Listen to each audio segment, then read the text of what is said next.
terjadi sih. Jadi saya ini pagi tadi jam sekitar jam lebih pagi sekitar jam 1 lah. Karena kan saya barusan ada kursus sekitar 12 hari di Bali. Jadi dan itu kok perut saya sakit gitu. Sampai barusan tadi barusan saya juga buang air besar. Tapi saya melihat itu sesuatu, kan saya datang kemarin itu sekitar kemarin itu siang jam 12-an kami sudah sampai. Kemudian saya langsung menangani dengan pasien-pasien yang susah-susah. Jadi akan mungkin dikatakan sudah senior dari pasiennya banyak senior juga susah-susah. Jadi kebawa sampai pagi tadi dan pagi tadi karena efeknya itu ternyata stres diare, jadi beberapa kali diare.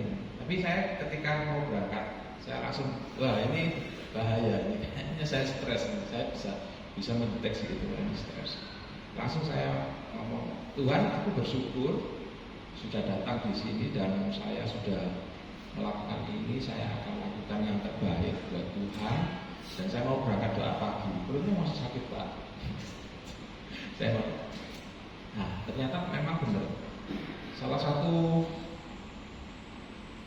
mengucap syukur ini tidak hanya saat ketika sukacita, tetapi kita akan diuji ketika saat berhadapan dengan banyak hal yang sangat mengkhawatirkan. Sangat mengkhawatirkan. Memang firman Tuhan ngomong janganlah kamu khawatir ya. Tapi pada kenyataannya kan setiap sisi kehidupan kita sedikit pun apapun bisa menjadi pemicu stres kita. Nah, itu yang pertama. Jadi kesimpulannya adalah hati-hati dengan pemicu ini. Kaitkan dengan firman Tuhan, kaitkan dengan kebenaran firman Tuhan. Dan lakukan itu dalam hidup Anda menjadi bagian yang rilis dan menjadi bagian sembuh. Saya sekarang sembuh, jadi sudah saya stres. Itu pernah saya alami juga dulu, saya nggak kerasa. Jadi saya juga mengalami stres ketika perjalanan jauh. Ya, saya kan hobi naik motor naik mobil ya ke Jakarta, ke mana-mana. Terus ketika di Pati menuju ke Jakarta, itu hujannya deras malam hari, ya.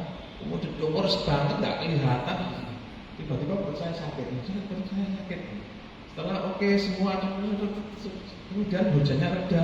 Saya lihat, saya berkali-kali sampai ke kamar, dulu nggak ada tol ya, ke pom bensin berhenti, ke toko berhenti gitu, sampai 4 kali 5 kali.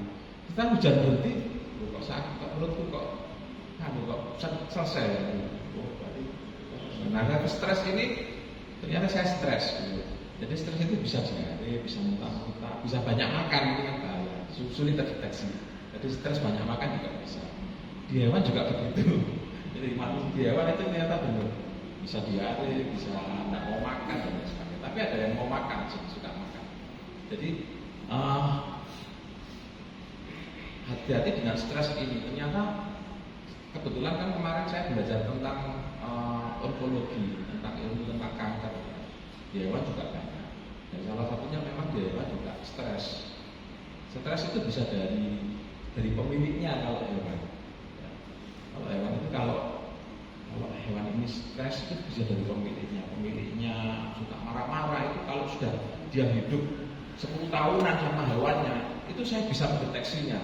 Ini orang pasti kayak gini. Jadi menyembuhkannya tidak hanya di hewannya, tapi di manusianya. Susah, lebih susah dokter hewan daripada dokter manusia. Kita harus tahu gejalanya semua. Jadi memang, nah ini izinkan saya berbagi, mengingatkan masing-masing kita. Janganlah kita harus benar-benar peka dan minta pertolongan Tuhan supaya kita bisa mendeteksi stres kita. Ya.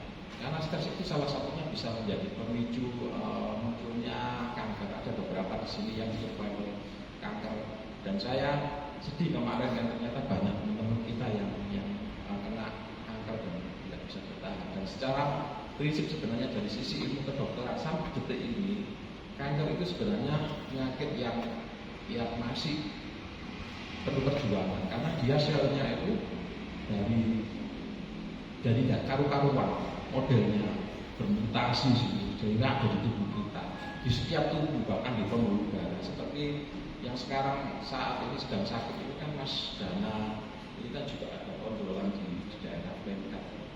Dan saya berharap, dan memang menurut saya itu dengan upaya kita itu kalau yang bersangkutan bisa sembuh, itu kasih karunia Tuhan. Saya melihat sebenarnya rotok pesimis ya tentang kanker ini. Kesimpulan saya, tapi yakinlah Bapak Ibu, kalau itu terjadi sembuh, memang usaha dari para dokter. Memang kita berusaha ya dok ya, sedemikian rupa sampai sekarang ada obat-obat terbaru yang harganya puluhan juta. Nah, segala macam cara, radiasi, kemudian ada diinjeksi, ada yang di alat-alat pakai radiasi, pakai kryo, pakai thermal, macam-macam alat itu kita upayakan. Tapi kalau itu jadi sembuh, menurut saya itu karena kasih karunia, bahwa Bapak Ibu masih mendapat kesempatan untuk berbuat baik kepada sesama, melakukan hal-hal yang baik di sisa hidup. Dan itu kalau secara Kristiani, kalau iman kita kepada Kristus, artinya sisa hidup kita ini menjadi sisa hidup yang sangat mulia. Dan Yesus katakan itu mujizat.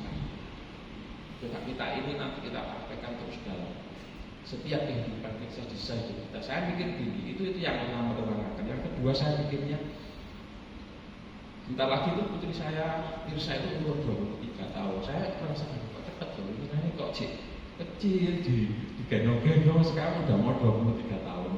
Saya melihat pertumbuhan anak-anak saya luar biasa dalam Tuhan, taat Tuhan. Begitu luar biasa, cepat sekali ya. Saya pikir gini, saya ini bentar lagi juga 55 tahun. Kemudian 23 tahun begitu cepat ya, hidup itu begitu cepat. Kemarin Pak Krisna juga, hidup kita ini hanya setarikan nafas saja, tapi setarikan nafas yang bisa membawa manfaat bagi sesama kita. Itu yang penting bisa saya katakan di sini.